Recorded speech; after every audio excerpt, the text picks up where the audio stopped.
Imagine that you decide to take a walk on your favorite walk, a pond in the woods. As you approach the pond,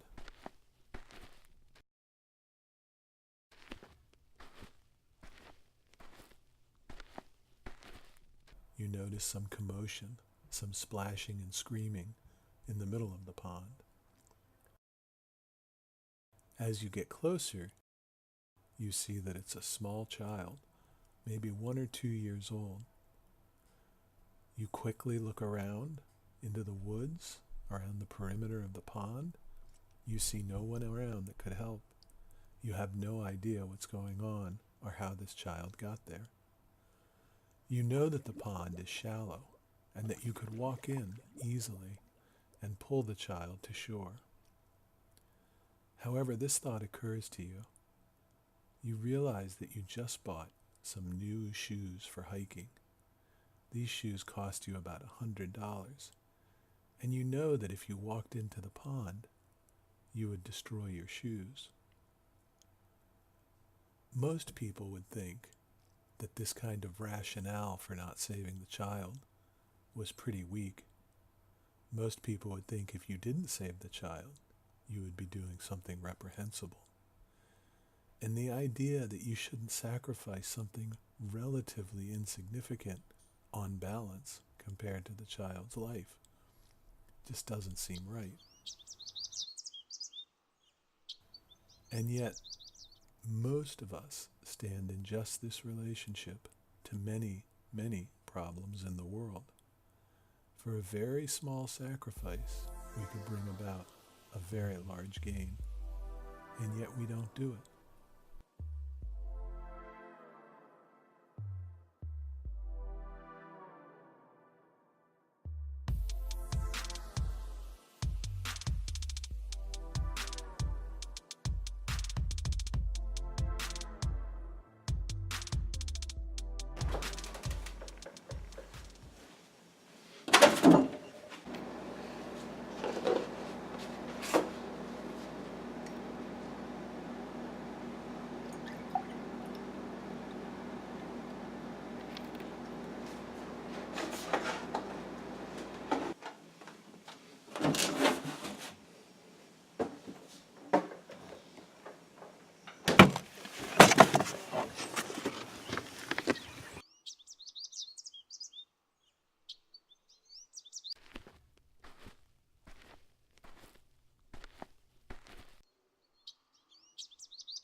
In order to produce milk, dairy cows need to give birth to a calf once a year.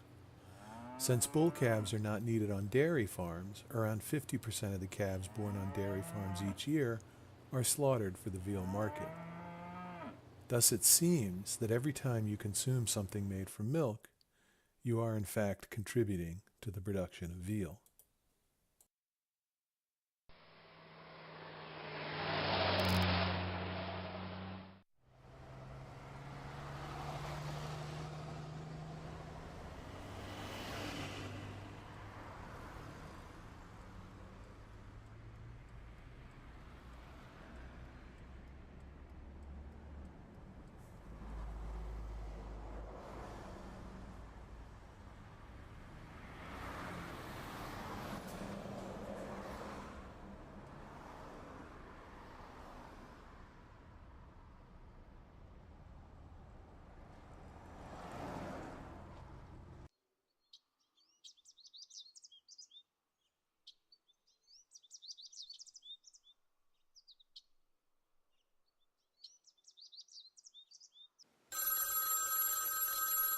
Hello?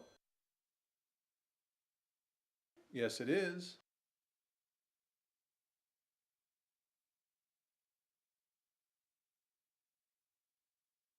We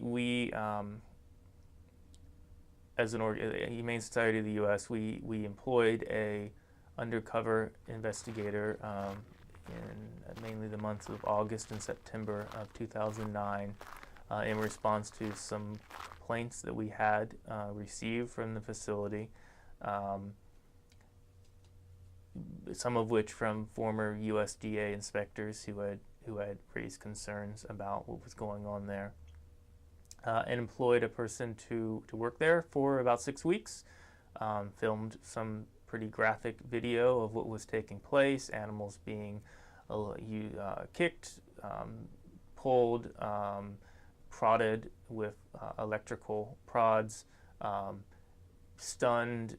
You're supposed to stun an animal, render them unconscious before you slaughter them. Being done in group settings where they were not clearly, all evidence was that they were not either rendered unconscious or that they were likely, by the time they were slaughtered, not still unconscious state.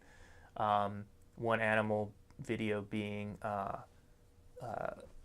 attempt to being skinned while he was still alive, and joking, the employee of the facility joking to the USDA inspector that that they shouldn't be seeing this because they could shut them down for this.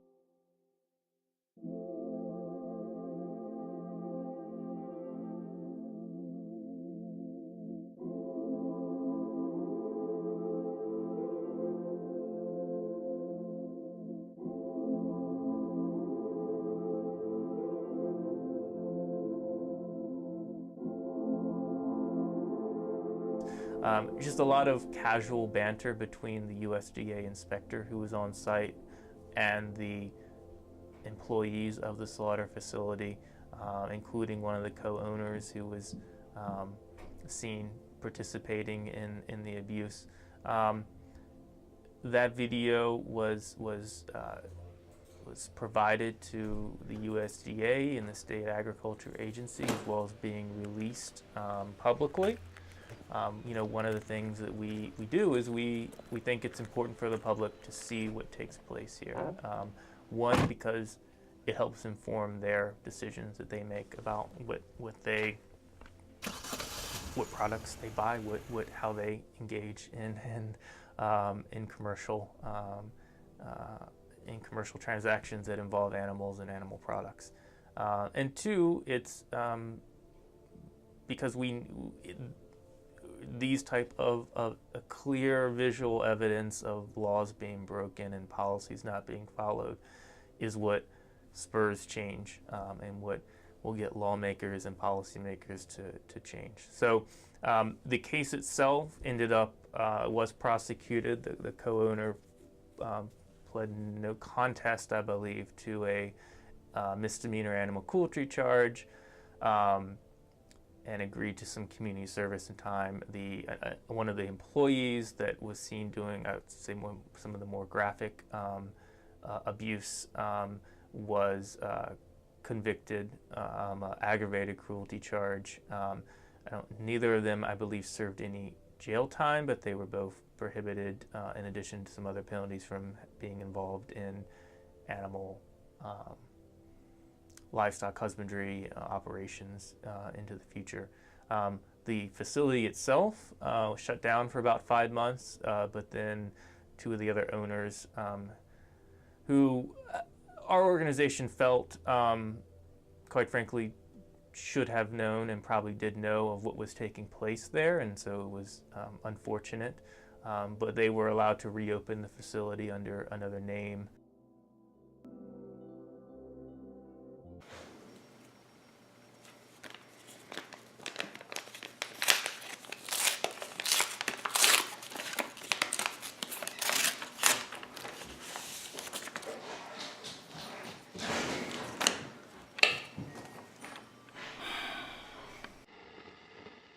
The outlook for milk prices is not good this year. When it came time to mail farmers their milk checks this month,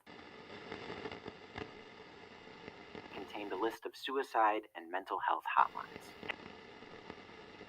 global oversupply of milk and lower prices overseas press milk prices further down below farmers' break-even point. Farmers have a much higher suicide rate than other occupations. This raises the question, should we drink milk or not? Let's imagine we're driving down some train tracks and there's a junction up ahead.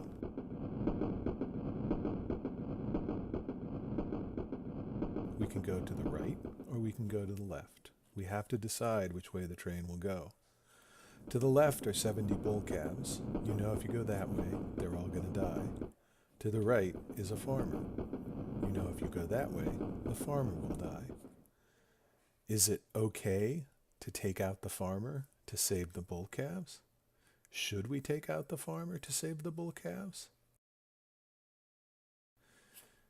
Maybe we increase the number of bull calves, and we ask ourselves that same question. What if there are 300 bull calves, or maybe 500? Is there a point at which we are obligated to take out the farmer to save the lives of the bull calves? Let's switch the example slightly and imagine on the right side is the farmer. He's fallen on the tracks and his foot is stuck. If the train goes to the right, it will take off his, let's say, his foot, amputating it at the ankle. And on the left are 400 bull calves. If the train goes to the left, it will take out all 400 of these calves. Is it okay to sacrifice the farmer's foot to save the lives of the 400 bull calves?